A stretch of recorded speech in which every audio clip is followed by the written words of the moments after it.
Hello viewers, আমার স্ক্রিনের মাঝে দেখতে পারবা তুমি তাই একজন মানুষের ছবি দেখতে পাররা। এই মানুষ তোমার জিওত আরব কান্ট্রির মাঝে গিয়া তাইন ফাঁসি গেছেন। দলাল হলে তারে কই আনিছেন যে জিও গাড়ি চালাইবার লাগে ড্রাইভিং ভিসায় তাইন গেছেন। ড্রাইভিং ভিসায় যাওয়ার বাদে তাইন গিয়া এখন মাজরার খামও গিয়া ফাঁসি গেছেন। বর্তমান নজরুল ইসলাম বাইর গেছে তাইন রিকোয়েস্ট করছেন যে তানরে বিদেশ থেকে আনবার লাগি মানে জিও করবার লাগি আপিল করবার লাগি। তো বহুত মানুষ বড় বড় মানুষ আছেন যে তারা মানুষ বিদেশ যারা মানুষ ফাঁসি যায় এরারে আনবার লাগি বহুত মানুষে আর কি হেল্প করেন। তা তুমি তাই সবে ভিডিওগু শেয়ার করো যেন আমরা এই ভিডিওটার মাধ্যমে যেন মানুষটা হেল্প পায় বিদ্যাতান কিতা ওর না ওর তাই এই ভিডিওর মাঝে দেখতে পারবা তুমি তাই স্ক্রিনের মাঝে দেখো। মোৰ ঘৰ হুজাই নীলবাগান। মই এজন ইমাম মানুহ মই 2017 চনত জয়নগৰ মাদ্ৰাছাৰ পৰা টাইটেল পাছ কৰি আহিছোঁ।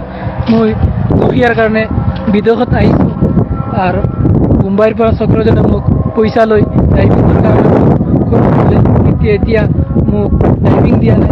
মাদ্ৰাছাত কাম কৰি আছোঁ, মাদ্ৰাছাৰ কাম দিছে, ঘৰৰ কাম কৰি আছোঁ, ঘৰৰ কাম দি আছে। গতিকে নজৰুল ইছলাম ভাই আপুনি বহুত মানুহক উদ্ধাৰ কৰিছে মিডিয়াৰ জৰিয়তে। মই অসমৰ মিডিয়া দাদাবিলাকক ক'ব বিচাৰিছোঁ যাতে মোৰ ভিডিঅ'টো প্ৰচাৰ কৰি মোক বিপদৰ পৰা উদ্ধাৰ কৰে আৰু মোক অসম যাতে মই আকৌ ঘূৰি অসম আহিব পাৰোঁ। যাই হোক, এই ভিডিও তো তুমি তাই দেখলা। পয়লা নম্বর বিদেশ যাওয়া, যে বিদেশ যাইতরা দলাল হলে বিদেশ যাইবার সময় দলাল হলে বিদেশও নিবার সময় তোমার কইবা যেন বড় বড় দেখাইবার স্যালারি অত টাকা বা তোমার খাম হতা বহুত ধরনের বেমানি মাতেন। দলাল যারা আছেন এরা সবচেয়ে বড় ফার্স্ট নম্বর 1 তারা মানুষরে ফাঁসাইবার লাগে। তারা মাত্র বিচার মাঝে 10,000 20,000 টাকা ফায়দা হইবার লাগে। তারা অত জাতর মিশা মারতে পারেন মানুষরে নিয়া ফাঁসাইন। এই কারণে দলালর মানে দলাল যারা আছেন বিদেশ যাইতরা দলালর দ্বারাতে যাইবা না। কোনো নিজের মানুষে যদি ভিসা দেন এই ভিসার দ্বারাতে তুমি তাই যাইবা, অন্য ভিসায় তুমি তাই যাইবাই না। ভিসায় গিয়ালেও তুমি গিয়ালেও ফাঁসিবাই। তোমারে হই আনিব জিওত ড্রাইভিং গো বা ও খামো ও মানুষগুলো এখন বর্তমান দিছে খামো কিতা মাজরার খাম। মাজরা বলে তো উট রাখা ছাগল রাখা ওটা খামর মাঝে দেওয়া হয়েছে তানরে।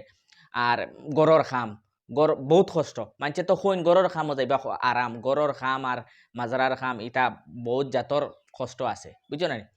তাই আমার পার্টনার এগু আছিল, তার চুল ফড়ি গেছে মানে জিওত উঠ রাখতে রাখতে অজাতর গরম হিজাতর জিও কমসে কম 45-50 ডিগ্রি তাকে হজাত গরমের মাঝে কোনো মরুভূমির মাঝে ফ্যান নাই, জিও নাই, এসি নাই, কিচ্ছু নাই। টিনর গড় এখানে গড়ের মাঝে থাকিয়া মানে তুমি উঠ রাখতায় ছাগল রাখতায়।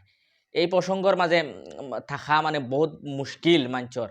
তো ওটা জিনিসও গিয়া মানুষ আমরা আসামর মানুষ গিয়া ফাঁসিতরা তে দলালর গেছ থাকি তুমি তেন বাঁচিয়া সবে থাকিও দলালর ভিসা হিসাবে তুমি তেন পয়সা কামাইতায় বিদেশ যাইতায়, বিদেশ গিয়া যেন পয়সা কামাইতায়, পয়সা কামানিত লাগিয়া কিন্তু এমন ফাঁসি বাদে সারা জিন্দগি খান দিবা। এর লাগি ভাই বিদেশ যাইতে সময় বহুত বুঝিয়া শুনিয়া যাইও তুমি তাই। ভিসা খালি ফাইলাম আর ফাল মারি গেলাম গিয়া ইলা কিচ্ছু না।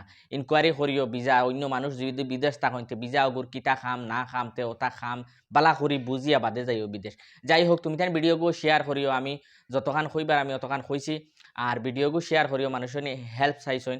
এই যার নাম ধরছেন আর কি ভিডিওর মাঝে তান গেছে সামনে গিয়া জেলা ভিডিওটা পৌঁছে তুমি তাই ও ভিডিওগু শেয়ার করে দিও। ধন্যবাদ।